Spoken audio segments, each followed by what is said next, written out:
KTM ने अपनी RC 450 China के अंदर लॉन्च कर दिया है और केटीएम ने अपनी इस आरसी 450 में एक चाइनीज ब्रांड सीएफ मोटो का इंजन लगाया है और इसके चलते इंडियन आरसी लवर्स के बीच में एक जेन्युइनली डर का माहौल छा गया है, क्योंकि फर्स्ट जेन ड्यूक 790 में भी सीएफ मोटो से ही इंजन सोर्स करके लगाया गया था और उस इंजन की प्री मेच्योर कैमशाफ्ट फेलियर ने केटीएम की इमेज को जेन्युइनली नुकसान पहुंचाया था बहुत बुरे तरीके से। तो इसीलिए ये सवाल बिल्कुल नेचुरली उठता है कि क्या आरसी 450 का भी वही हाल होगा और ऐसा क्या नौबत आ गया केटीएम को कि सीएफ मोटो जैसी चाइनीज ब्रांड से इंजन सोर्स करना पड़ा। और सबसे बड़ी बात, क्या ये सेम इंजन अपकमिंग आरसी के अंदर भी देखने को मिलेगा जो इंडिया में 2027 में लॉन्च होगी। वेल, सच कहूँ तो इंडियन आरसी लवर्स को कुछ और ही मिलेगा, जिसके बारे में हम लास्ट में बात करेंगे। पर अभी सबसे पहले हम जान लेते हैं कि केटीएम ने सीएफ मोटो से इंजन सोर्स क्यों किया, इसके पीछे क्या रीजंस थे और ये इंजन कितना रिलायबल है इन कंपेयर टू 790।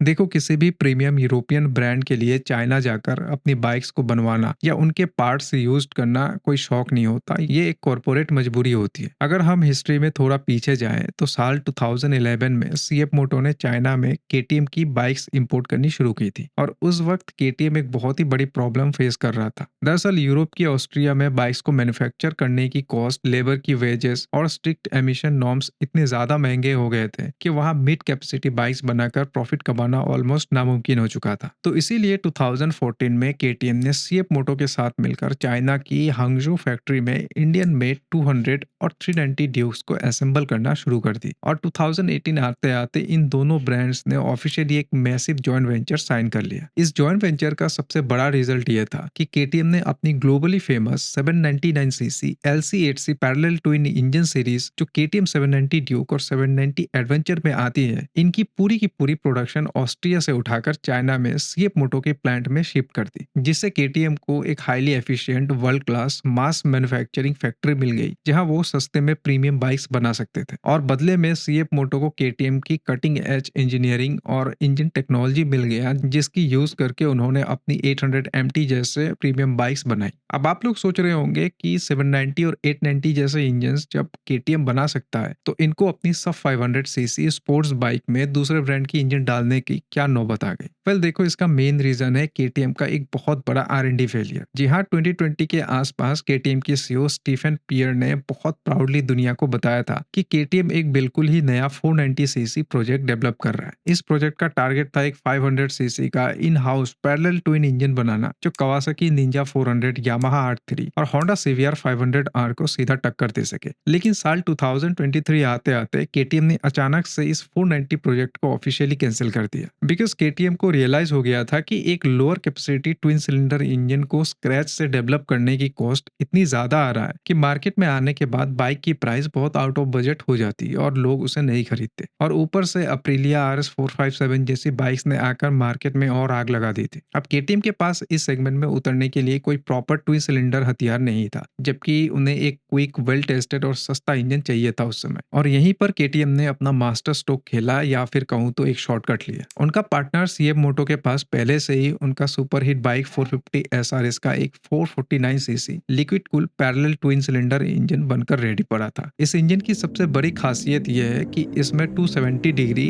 क्रैमशाफ्ट यूज किया गया है, जिसके चलते इसकी exhaust note, low and torque बिल्कुल ही एक V ट्विन सुपर बाइक जैसी फील देती है। और फिर इसी शॉर्टकट से केटीएम ने अपना R&D का मिलियंस ऑफ डॉलर बचा लिया। केटीएम ने सीएफ मोटो से इंजन और 450 SRS का ट्यूबुलर स्टील चेसिस को डायरेक्ट उठाकर अपनी नई RC 450 में फिट कर दिया, जिससे उन्होंने वहां के राइडर्स की डिमांड पूरी की। पर केटीएम ने इसे टोटली कॉपी पेस्ट करके नहीं छोड़ा। उन्होंने इस चाइनीज इंजन की ECU ट्यूनिंग को इतना एग्रेसिव कर दिया कि जहां सीएफ मोटो 450 SRS 52 bhp निकाल पाती थी, वही केटीएम RC 450 लगभग 56 bhp और 39 न्यूटन मीटर का मैसिव टॉर्क जनरेट करती है। इसके अलावा केटीएम ने इस बाइक का टोटल वेट भी ऑलमोस्ट 168 kg ही रखी है, जो सीएफ मोटो से 3 किलो के आसपास कम है। साथ ही ट्रैक परफॉर्मेंस के लिए इसमें premium WP apex adjustable suspension और एरोडायनेमिक विंग्स भी ऐड किए गए हैं। पर सबसे बड़ा सवाल यह है कि क्या ये इंजन रिलायबल है, क्योंकि केटीएम अपनी चाइनीज मेड 790 सीसी इंजन को लेकर एक बारी बदनाम हो चुका है। और हमारे आरसी लवर्स के दिमाग में भी सबसे बड़ा डर यही है कि क्या ये इंजन चलेगा या फिर बीच रास्ते में धोखा दे देगा। तो देखो, इसके लिए हमने ग्लोबल डेटा और real world long term reviews को स्टडी किया, प्लस इंटरव्यू फॉरम्स जैसे रेडिट और लॉन्ग टर्म ओनरशिप रिव्यूज को डीपली एनालाइज किया, जिसके बाद हमें रिजल्ट सरप्राइजिंगली बहुत पॉजिटिव मिला। सीएफ मोटो की इस 450 सीसी प्लेटफॉर्म जो 450 एसआर और 450 एमटी में यूज्ड होता है, इसके बारे में ओनर्स का कहना है कि ये इंजन एक प्रॉपर मेंटेनेंस के साथ आसानी से 50,000 माइल्स की लाइफ देता है बिना किसी मेजर रिबिल्ड के। और इस इंजन की मेटल क्वालिटी का सबसे बड़ा प्रूफ है इनका वेल्व क्लियरेंस इंटरवल।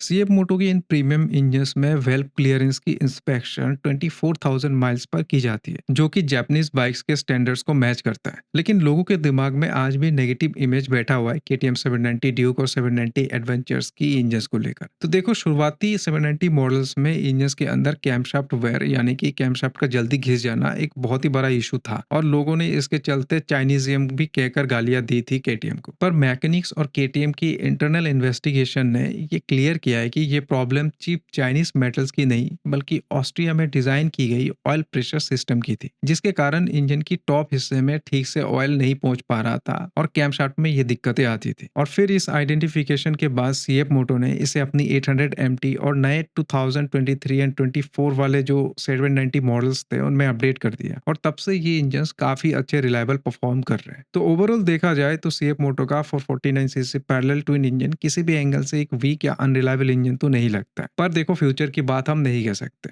लेकिन सबसे बड़ा सवाल ये है कि क्या ये सेम चाइनीज आरसी 450 इंडिया में भी लॉन्च होगी? तो देखो, इसका आंसर है बिल्कुल नहीं। जो केटीएम आरसी 450 अभी लॉन्च हुई है वो स्ट्रिक्टली एक चाइनीज एक्सक्लूसिव मॉडल है जिसे सिर्फ वहां के डोमेस्टिक मार्केट के लिए बनाया गया है। इस बाइक को इंडिया या ग्लोबल मार्केट में आने का कोई भी प्लान नहीं है। अगर ऐसा होता केटीएम अपनी ऑफिशियल पेज में भी फीचर करता या जो एड है वो भी दबा दबा कर चलते, पर ऐसा कुछ नहीं हुआ और इसके पीछे एक बहुत बड़ी कॉर्पोरेट वॉर और इंडियन बिजनेस स्ट्रेटेजी भी शामिल है। देखो, पिछले 6 से 8 महीनों में केटीएम की पेरेंट कंपनी पियर मोबिलिटी एजी बहुत ही भयंकर फाइनेंशियल क्राइसिस के कगार पर आ खड़ी हुई थी। उनकी बाइक्स बिक नहीं रहे थे और कर्जा आसमान छू रहा था और इसी डूबती हुई कंपनी को बचाने के लिए इंडिया की बजाज ऑटो आ गया है। बजाज ने करीब 800 मिलियन यूरोस की एक मैसिव इमरजेंसी फंड इन्वेस्ट किया और केटीएम की पेरेंट कंपनी में 74.9% की कंट्रोलिंग मेजॉरिटी स्टेक एक्वायर कर ली, जिससे केटीएम पूरी तरह से बजाज की कंट्रोल में आ गया। यहाँ तक कि कंपनी की नाम भी बदलकर बजाज मोबिलिटी एजी कर दिया गया। और देखो, बजाज अपनी होम मार्केट में और अपनी ग्लोबल एक्सपोर्ट स्ट्रेटेजी में सीएफ मोटो की चाइनीज इंजन्स को कभी भी अलाउ नहीं करेगा, क्योंकि बजाज ने यूरोप में सीएफ मोटो की डिस्ट्रीब्यूशन राइट्स को भी टर्मिनेट कर दिया है। देखो, बजाज अपनी मेड इन इंडिया कैपेबिलिटीज पर गर्व करता है और इसीलिए वो केटीएम को चाइनीज डिपेंडेंसी से दूर ले जा रहा है। लेकिन सवाल यह है कि इंडिया में आरसी लवर्स को आखिर मिलेगा क्या नेक्स्ट जेन आरसी के फॉर्म में?